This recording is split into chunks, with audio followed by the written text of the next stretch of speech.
pandemic. We also have new information tonight that you heard John Roberts ask about the origins of the coronavirus. Multiple sources say this may be the costliest government cover-up of all time by China. The belief now, you heard the chairman of the Joint Chiefs asked about it, that the intelligence was inconclusive, but there is a growing belief that the COVID-19 virus originated in the Wuhan lab, not as a bioweapon, but as China's effort to find and deal with viruses to show the world China was as good as or better than the U.S. on that front. It's believed that the virus was bat to human, and then the human, patient zero, worked at the lab, went into the population in Wuhan, and the virus quickly spread from there.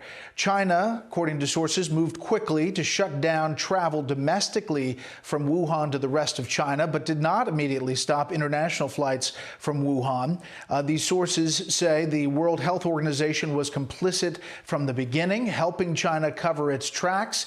And that is where we begin tonight. Chief White House correspondent John Roberts starts us off. Good evening, John. You asked about this reporting tonight, got something from the president, and obviously part of the reason why the president's coming down so hard on the WHO. Yeah, there certainly has been a real change in tone from back in early February when the president described the WHO as some of the best and the brightest. Clearly, as this information begins to develop and is beginning to gain more traction now among U.S. officials, the president is changing his mind not only about the WHO, but about what happened in China. I asked him directly the information that you and I had discussed earlier today. He didn't really go down the road of a concrete answer, but he did suggest that he's looking at that, and that is becoming something that the federal government really wants to know a whole lot more about, Brett.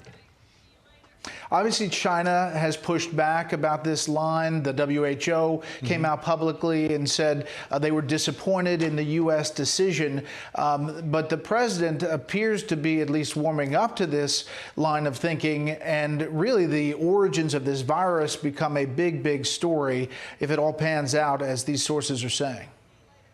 Yeah, there's no question about that. And that's why I asked the president the follow-up, because he speaks to President Xi on many, many different occasions. He says he's got a great relationship with him. So I asked the president if in any of the conversations that he has had in recent months with President Xi, or even going back a couple of years, because there is this reporting, which we have confirmed now, that officials from the U.S. Embassy in Beijing visited this virology lab, the Wuhan Institute of Virology, and were concerned enough about a lack of safety protocols there that they cabled back to the State Department that something should happen on this front to tighten up those security protocols. That's why I asked the president if he ever spoke to President Xi about that. The president said, "I'm not going to tell you what I told President Xi or talked to him about in regard to the laboratory," but it does sort of indicate that there may have been a conversation there.